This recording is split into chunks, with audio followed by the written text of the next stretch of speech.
चल पोरी, आज बनवू खरडा चिकन। पहिले तर गॅस चालू करायचा, नंतर ठेवायची कढई, कढईत टाकायचं तेल आणि तेलात टाकायचा कांदा। कांदे 2 घेतलेले आहे। कांदा छान नटू द्यायचा, नंतर काढून घ्या। कांदा पाट्यावर वाटून घ्यायचा कसा कसा, सोबत त्याला मिरे टाकायचे 4-5। लसण पाटा तर मिक्सर मध्ये वाटा। जे चिकन आणलं होतं ते गावठी कोंबडी आहे, पण बऱ्याच लोकांना डाऊट आहे की ती गावठी कोंबडी नाही, पण ती गावठी कोंबडीच आहे। पण कुठली आहे ती आहे मुंबईची। आता खरं सांगायचं म्हटलं तर इथं कुठं गावठी कोंबडी भेटते, पण आमच्यासाठी तीच गावठी कोंबडी आहे। म्हणजे कसं, लाल कोंबडी घेतली म्हणजे ती गावठी आणि पांढरी कोंबडी घेतली म्हणजे ती विदेशी। आता बघा, आपल्याला हिरवं वाटण तयार करायचं, मग त्याच्यासाठी काय काय घ्यायचं? अद्रक, लसूण, कोथिंबीर, पुदिना, हिरवी मिरची। मसाला किती घ्यायचा? जेवढी तुम्हाला भाजी बनवायची आहे तेवढा तुम्हाला मसाला घ्यायचा। आणि तिखट कसं, जसं तुम्हाला तिखट कमी जास्त हवं असं त्यानुसार तुम्हाला मिरच्या घ्यायच्या। आता हे पाट्यावर दणादण वाटून घ्यायचं। पाटा नसेल तर गपचूप मिक्सर मध्ये वाटायचं। पोरी, मी म्हणते म्हणून एकदा तरी असा खरडा चिकन बनवून बघ, लय भारी लागतंय। तू पण म्हणशील काय अक्कानं भारी रेसिपी सांगितली आपल्याला। मसाला झाला वाटणं,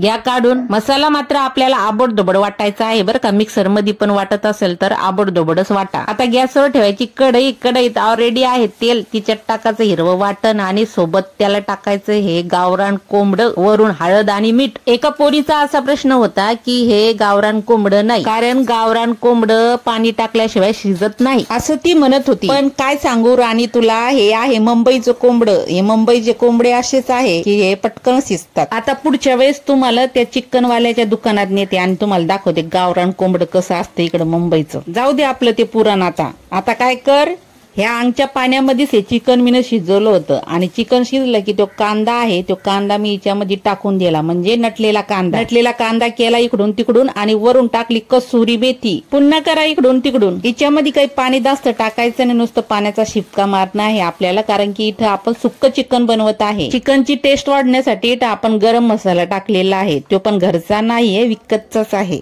गरम मसाला लागू द्या सर्वीकडे। मग कशी वाटली पोरी चिकनची भाजी? आता टाक थोडंसं पाणी, ठेव झाकण आणि जोपर्यंत वाफ येत नाही तोपर्यंत झाकण काढू नको। पोरी, सबस्क्राईब करायला विसरू नको। मग बघतेस काय, ठोक एक लाईक। झाली आता चिकनची भाजी, घ्या खाऊन। फक्त खाताना लिंबू टाकायला विसरू नका आणि सणासण चिकन वरपा। मग करा आणि खा, आणि तुम्ही केलं की आम्हाला पण बोलवा। पोरी, हा व्हिडिओ शेअर झालाच पाहिजे। चला बाय, टेक केअर।